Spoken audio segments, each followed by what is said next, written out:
Good morning, কেমন আছো সবাই? আমি সমরিতা, আমার আরও একটি নতুন ব্লগে সবাইকে ওয়েলকাম। আজকে রবিবার, এখন বাজে সকাল 10:30। আজকে না দুজনেরই উঠতে অনেকটা লেট হয়ে গেছে। ও তো লেটে উঠেছে, তারও আবার পরে আমি উঠেছি। আসলে দুদিন ধরে হুইস্কির শরীরটা একটু খারাপ। প্রতিদিনই দেখছি ভোরবেলা হলেই না ও বমি করছে, হয়তো অ্যাসিডিটি বা কিছু সমস্যা হবে। তো ওই জন্য ভোরবেলা একবার উঠছি, দিয়ে তারপরে গিয়ে যে আবার শুচ্ছি, সেই ঘুমটা অনেকটা ডিপ হয়ে যাচ্ছে। তারপর আর তাড়াতাড়ি উঠতে পারছি না। তো যাই হোক, রবিবার বলে কোনো অসুবিধা নেই, বেরোনোরও তাড়া নেই, আর টিফিন বানানোরও সেরকম কিছু নেই। ও গেছে বাজারে, আর এদিকে টুকটুক করে আমি এই কাজগুলো মানে মোছামুছি আর ঘরটা ঝাড় দেওয়া, এগুলো সব টুকটাক করে নেব। বাজার থেকে আসতে মোটামুটি 40 মিনিট 1 ঘন্টা মতন লাগবে। আবার নিচেও কিছুটা সময় একটু গল্প টল্প করে, মানে নিচে রবিবার দিনে অনেকেরই ছুটি থাকে, আর সেই সময় একটু দাঁড়িয়ে কথাবার্তা বলে তারপরে ফেরে। এইদিকে দেখো, জানলাটা মুছছি আর জানলা থেকে দেখছি ওপারে কাঁঠাল গাছ থেকে কাঁঠাল পাড়ছে। আমার না এগুলো দেখতে কি ভালো লাগে। ওই দেখো, টুপ করে কাঁঠালটা পড়লো। অনেকগুলো লোক এসছে ওখানে, দেখা যাচ্ছে না এখান থেকে, কিন্তু আমি একটু দূর থেকে দেখতে পাচ্ছি যে অনেকগুলো লোক ওই ভ্যানে করে এসেছে। আর বড় বড় কাঁঠাল হয়েছে, মানে এক একটা কাঁঠাল 7-8 কেজি কি তারও হয়তো বেশি হবে। সেইরকম কাঁঠালগুলো পেরে মনে হয় ওই বিক্রি করে দিল সব কাঁঠাল। আমি না কাঁঠাল অতটা ভালো খাই না, এঁচোড়টা ভালো লাগে, কিন্তু এই যে দেখতে খুব ভালো লাগে। আমার শ্বশুরবাড়িতে একটা কাঁঠাল গাছ রয়েছে, একটা না দুটো রয়েছে। তো প্রচুর এঁচোড় হয়েছিল এবার। আমরা ওই একবারই আনতে পেরেছিলাম, পয়লা বৈশাখের সময় যখন গেছিলাম তখন। পয়লা বৈশাখ না, তারপরে যখন গেছিলাম তখন একবার নিয়ে এসেছিলাম। আর তারপরে সবসময় তো আর যাওয়া টাওয়া হয় না, তাই সবসময় আর আনা হয় না। ওগুলো এখন কাঁঠাল হয়েছে, মামুনি বলছে কদিন ধরে যে সেগুলো কোথাও থেকে কেউ যদি যায় তাকে দিয়ে পাঠাবে। কিন্তু কাঁঠাল অতটা আমি ভালো খাই না, ও ভালো খায়, তাই ওর জন্য যদি কিছু পাঠায় তাহলে ও খাবে, সেটা ঠিক আছে। আর কিছু না টিফিন বানাতে ইচ্ছা করছিল না, তো ও না বাজার থেকে আসার পরে বলছে কি খাবে বলো, জোম্যাটো থেকে অর্ডার করে দিচ্ছে। খিদেও পেয়েছে, তো ভাবলাম যেটা তাড়াতাড়ি হয়, রাধা বল্লভী ধোকলা অনেক কিছু দেখছিল।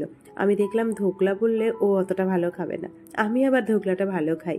তো তারপরে নিজেই বলছে যে ডমিনোজের পিৎজা খাবে, অনেকদিন পিৎজাও খাইনি আমরা। তো ভাবলাম ঠিক আছে, তাই অর্ডার করো, আর তাড়াতাড়ি চলে আসবে। ওটা আমাদের বাড়ি থেকে খুব একটা বেশি দূরে না, 7-8 কিলোমিটারের মধ্যেই, আধ ঘন্টা মতন লাগবে। তো সেই পিৎজা অর্ডার করেছে। আর এইদিকে আমি এখন হচ্ছে জানলাগুলো মুছে নিচ্ছি। কি ধুলো দেখো জানলাটাতে পড়েছিল। সেই যে ঘুরতে গেছিলাম তার আগে এইসব জানলা টালনাগুলো মুছে গেছিলাম। মাঝে এই কদিন আর কিচ্ছু করা হয়নি, মানে এগুলো করা হয়নি। আর নিজের বাড়ি থাকলে দেখবে টুকটুক করে একটা একটা কাজ হতেই থাকে। পরিষ্কার পরিচ্ছন্ন তো থাকেই, তার সাথে তো আরও যে ঘরের কাজ, রান্না বান্না, জামাকাপড় কাচা, মানে হাজার ধরনের কাজ থাকে। তো সেই সব করে না, আর এত গরম, সবসময় আর সবটা করে উঠতে পারছিলাম না। যাই হোক, আমি যখন তাও যেটা চোখের সামনে দেখি যে নোংরা রয়েছে বা করতে হবে বা ভেবে নিই, তখন সেটাকে করেই ফেলবো। ওটাকে আর আমি ফেলে রেখে দেবো না যে না আবার আমি পরে করব বা পরে যখন সময় হবে তখন করব, সেরকম না। তো তাই হোক, সকালবেলাতে মোটামুটি দেখলাম আজকে আমাকে যখন কিছু বানাতে হচ্ছে না, তখন এই কাজগুলোই করে নিই। আর এই জানলাটা দিয়ে আমার এত রোদ আসে, একটা মানুষকে দাঁড় করিয়ে রাখলে মনে হয় মানুষটা পর্যন্ত শুকিয়ে কাঠ হয়ে যাবে। এখানে ওই জন্য পাপোশগুলো না প্রতিদিন মেলে দিই। আবার ঘরটার মোছার পরে গিয়ে একটু ঝেড়ে টেড়ে নিয়ে পেতে দেব। এই রোদে দিলে না ধুলোটা দেখি তাড়াতাড়ি চলে যায়, একটু ঝাড়লেই ধুলোটা চলে যায়। আর এখানে না জামা কাপড়ও মেলি, একদম শুকিয়ে যায় 1-1.5 ঘন্টার মধ্যেই। বেশি জামা কাপড় হলে তখন তো আবার ছাদে যেতেই হয়। এই এরিকা পামটা মাঝে মাঝে বলেছে একটু রোদে রাখতে, তো যখন করে আর কি জানলা থেকে রোদ আসবে তখন ভেবেছি রোদে দিয়ে আসবো। তবে এখনো দেখো একদম সবুজ তরতাজাই রয়েছে।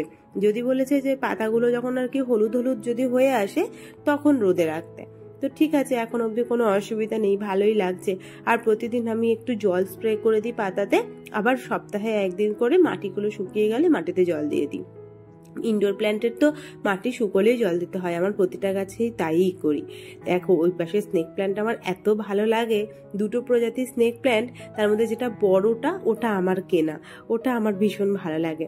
আর এই যে সবুজ টবে মানি প্ল্যান্টটা দেখতে পাচ্ছ, ওটা হচ্ছে আমার রান্নাঘরে জলের মধ্যে ছিল।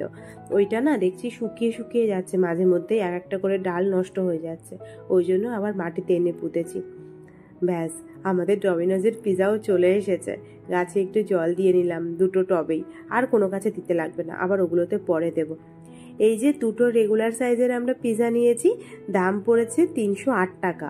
আর তার সঙ্গে তোমার প্যাকিং চার্জ আরও মনে হয় কিছু জিএসটি লেগেছে, সব মিলিয়ে দাম পড়েছে টোটাল 343 টাকা মতো। জনের জন্য দুটো পিৎজা অর্ডার করেছিল। আসলে এগুলো এক একজন এক একটা করে গোটাই খেয়ে নিতে পারে, কিন্তু আমার না সকালবেলা এত ভারী কিছু খেতে ইচ্ছা করে না। আর পিৎজা আমি অতটাও ভালো খাই না, খাই ঠিক আছে, কিন্তু বাড়িতে বানানোর যেটা হয় সেটা আমার মনে হয় যেন বেশি ভালো লাগে। যাই হোক, একটা হচ্ছে চিকেন মার্গারিটা, আর এটা হচ্ছে সসেজ আর চিকেন চিজ সবকিছু দিয়ে লোড করা, এটার নামটা ঠিক জানি না আমি। এর সঙ্গে আবার কিছু চিলি ফ্লেক্স, অরিগানো এগুলো দিয়েছে, এগুলো তো দেয়, যার যেরকমটা লাগবে সাথে মিলিয়ে নেবে। ওই যে প্রতিটার মধ্যে অরিগানো দিয়ে দিচ্ছে, এই অরিগানোটা আবার আমার খুব ভালো লাগে। প্রথমে এটা খেয়েছি, বেশ ভালো খেতে। আর আমার এই চিকেন মার্গারিটাটা যেটা রয়েছে এটা আমার বেশি ভালো লেগেছে। এটা ওই নর্মাল যে পিৎজা হয় ওর মধ্যে কিন্তু কিছু ওপরে টপিংস দেওয়া নেই, নর্মাল ওই চিজ দেওয়া বেশি করে ওটাই রয়েছে। এদিকে খাচ্ছি আর হুইস্কি এত জ্বালাচ্ছিল, ওকে যেন সবকিছু যেটা খাবো সেটাই ওকে দিতে হবে, ও তো আর সবকিছু খেতে পারে না।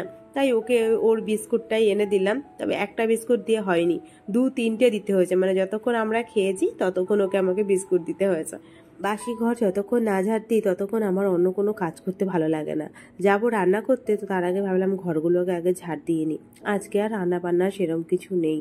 আসলে ওকে বলেছিলাম যে একটু মাছ আনতে বাজার থেকে, আগের সপ্তাহে তো খুব খাওয়া দাওয়া হয়েছে, আর জামাই ষষ্ঠীর যা রান্না বান্না ছিল সেগুলো মাকে দেওয়ার পরও বেশ কিছুটা রয়ে গেছিলো, সেগুলো আবার 1-2 দিন ধরে খেয়েছি। ওই জন্য আজকে বলেছিলাম একদম একটা জ্যান্ত কোনো মাছ পেলে নিয়ে আসবে, তাহলে পাতলা করে পটল আলু দিয়ে ঝোল টোল করবো। কিন্তু ও যখন বাজারে গেছে বললো কোনো মাছ নেই, সব উঠে গেছে, শুধুই সবজি নিয়ে চলে এসেছে। আসলে আমাদের এখানকার বাজারটা তো ছোট, আর এখানের মানুষজন না দেখি সকাল সকাল বাজার টাজার চলে যায়, আর মাছগুলোও জ্যান্ত লোকাল আসে, ওগুলো বেশিক্ষণ ফেলে রাখলে মরে যায়, আর তখন তারপরে কেউ নিতে চায় না, তো ওই জন্য ওরা না সকাল সকাল বিক্রিবাট্টা করে উঠে যায়। আর এই বেলার সময় গেলে, মানে ধরো 10:30-11টার পরে গেলে, ও তো গেছে 10:30টার দিকে, তখনই বলছি কিছু পাইনি, তার মানে ধরো মনে হয় 9:30-10টার মধ্যেই সব শেষ হয়ে গেছে। দুটো ঘর আর ডাইনিংটা ঝাড় দিয়ে নিলাম, আর ঠাকুর ঘরটা আমি ঝাড় দিই না, ঠাকুর ঘরে নাকি ঝাঁটা দিতে নেই, ওই জন্য আমি ঠাকুর ঘরটা মুছে নিই। আর যদি বেশি নোংরা থাকে তাহলে একটু ভ্যাকিউম করি, করার পর তারপরে মুছে নিই। এখন এই ডাইনিংটাতেও একটুখানি ভ্যাকিউম করতে হবে, প্রতিদিনই ধরো অল্প স্বল্প ভ্যাকিউম করি। এই সোফার নিচ টিচ, খাটের নিচ, এগুলো ঘরের যে খাটের নিচগুলো থাকে সেগুলো সবটা তো ঝাঁটাতে বের করতে পারি না, তখন এই ভ্যাকিউম করে নিই। তাই প্রতিদিনই ভ্যাকিউমটা ওই আমাকে 10-15 মিনিট হলেও চালাতে হয়। মাছগুলো এমন বড় যে একবার কড়াতে দুটোর বেশি ভাজা যাচ্ছে না। এদিকে যদি ওকে বলি যে একটু কেটে আনলে না জানো তো ভাজাটা খুব ভালোভাবে হয়, কিন্তু ও বলবে যে না, এই মাছগুলো আর কাটতে হবে না। আসলে এই মাছগুলো কাটলে ওই যে মুড়ো লেজা বেরোবে, ওই দুটোই ও ভালো খায় না। গোটা মাছ হলে পুরোটাই খেয়ে নেবে, অসুবিধা নেই। আজকে না একসাথে সব মশলা করে নিয়েছি, একটু আদা রসুন আর একটু পেঁয়াজ টমেটো দিয়ে মশলাটাকে দিয়ে ভালো করে কষিয়ে তারপর জল দিয়ে দেবো। আর এই দিকে যুক্তি ফুল ভাজবো। বিয়ের আগে প্রচুর কিছু জানতাম না, প্রচুর কিছু খাইনি, প্রচুর কিছু দেখিনি শিখিনি। বিয়ের পরে সত্যি মনে হচ্ছে যেন এটা একটা আলাদা স্কুল, আলাদা ইউনিভার্সিটি। অনেকে তো অনেক কিছু শেখে এখানে, আমি মেনলি এখানে শিখেছি কিন্তু খাওয়া দাওয়া। অনেক কিছু আমি খেতে জানতাম না, অনেক কিছু চিনতাম না, প্রচুর সবজি খেতাম না। এখানে মামুনি তো যা সুন্দর রান্না করে, কোনো রান্নাটাই মনে হয় না যে না খেয়ে থাকি, প্রতিটা রান্নাই খুব ভালো হয়। আর লকডাউনের সময় তখন আমি এই সমস্ত ধরনের তিতো জাতীয় যে জিনিস, গিমের শাক বলো, যুক্তি ফুল বলো, এগুলো তো আমাদের ওইদিকে আমি কোনোদিন দেখিও নি। এখন অবধি আমার মা জানে না যুক্তি ফুল কি, কোনটা কাকে বলে। এই জামা ষষ্ঠীর সময় যখন এসেছিল তখন মাকে খাইয়েছিলাম, তখন মা দেখেছিল। এটা ওই বাবা এসছিল কদিন আগে, তখন বাবা দিয়ে গেছিল। বেশ ভালো লাগে খেতে, একটু তিতো তিতো হয়, ওই জন্য ঘিতে ভালো করে ভেজে নিলে পরে একটা খুব সুন্দর গন্ধ বেরোয়, আর তারপর আলু দিয়ে মাখলে না অতটা তিতো লাগে না। আমি এমনি তিতো খুব একটা বেশি খেতে পারি না, নিমপাতা তো একদমই খেতে পারি না। তো এই যুক্তি ফুল, গিমে শাক এগুলো কিন্তু খাই, অতটা অসুবিধা হয় না খেতে। সবজিগুলো যে এনেছিল এগুলো ভালো করে গুছিয়ে নিয়ে ফ্রিজে এখন ভরে রাখছি, এরপরে স্নান করতে যাব। জামাই ষষ্ঠীতে মা এই শাড়িটা পরেছিল, কিন্তু এই শাড়িটার এখনো ফলস পিকো কিছু করা হয়নি। তাই মাকে বললাম তুমি এটা রেখে যাও, আমি কেচে একবারে ফলস পিকো করে নিয়ে বালিশ করে তারপরে দেব। আর প্রতিবার মা যাওয়ার সময় মায়ের হাতে এত জিনিসপত্র থাকে, এবারও জামাই ষষ্ঠীর গিফট টিফট ছিল, তো মা অত কিছু আর একা বয়ে নিয়ে যেতে পারে না। ওই জন্যই কিছু কিছু সময়ে যত শাড়ি আনে সব শাড়ি তো আর পরাও হয় না, আমার কাছে রেখে যায়। এইদিকে দেখো আমার টগর গাছটায় কত কুড়ি এসেছে, কবে ফুটবে কি জানি। অনেক দিন ধরে গাছটায় কোনো ফুল হয় না, জবা গাছটাতেও কোনো ফুল হয় না। একটু সার দিতে হবে গাছ দুটোতেই। এখানে দেখো ম্যাওপুষি বসে আছে, ও যে কেন এই ছাদে গরমে বসে থাকে জানি না। আবার আমি চলে যাচ্ছি বলে আমাকে উঠলে কি হবে, আমার কিন্তু সবকিছু কাজ একদম টাইমের মধ্যেই হয়ে যায়। আসলে আমি আগের থেকেই ঠিক করে রাখি যে কোনটা কোনটা করব, কোনটা কার পরে করব। সব কাজ না করতে পারলেও চেষ্টা করি যতটুকুনি করার সেটুকু গুছিয়ে পরিপাটি করে করব। ব্যাস, আমার পুজো দেওয়া হয়ে গেছে, এইবারে ওকে খেতে দিয়ে দেবো। আমি না এখন অনেক দেরি করে খেতে পারি না, আমার তাহলে মনে হয় পেটটা কিরকম ব্যথা করছে, খাওয়ার আর ইচ্ছেও থাকে না। ওই জন্য চেষ্টা করি প্রতিদিন প্রায় 2টোর মধ্যে খেয়ে নিতে। ও বাড়িতে থাকলেও একটু দেরি হয়, কিন্তু তাও 2টোর মধ্যেই মোটামুটি আমি খাবারটা রেডি করে নেওয়ার চেষ্টা করি। এই দেখো শুকনো লঙ্কা দিয়ে আলুগুলোকে আগে ভালো করে মেখে নিচ্ছি, তারপরে এই যুক্তি ফুলটা দিয়ে ভাঙবো। আমরা কিন্তু কোনোদিন তিতোর সঙ্গে লঙ্কা খাইনি, শুক্তো বলো কি কোনো নিম পাতা বলো, কোনো কিছুর সাথে আমরা লঙ্কা দিয়ে খেতাম না। কিন্তু এই বাড়িতে দেখি সবই লঙ্কাটা দিয়েই মাখে। খেতে খারাপ লাগে না, ভালোই লাগে খেতে। আর একটু বেগুন ভাজা করেছি, আর ওই যে মাছের মুড়োর ডালটা ছিল জামাই ষষ্ঠীর, সেটা এখনো রয়েছে, আর মাছের ঝোল। ব্যাস, এই দিয়েই আজকে আমাদের দুপুরের মেনু ছিল। জাম মাখা খাও তোমরা?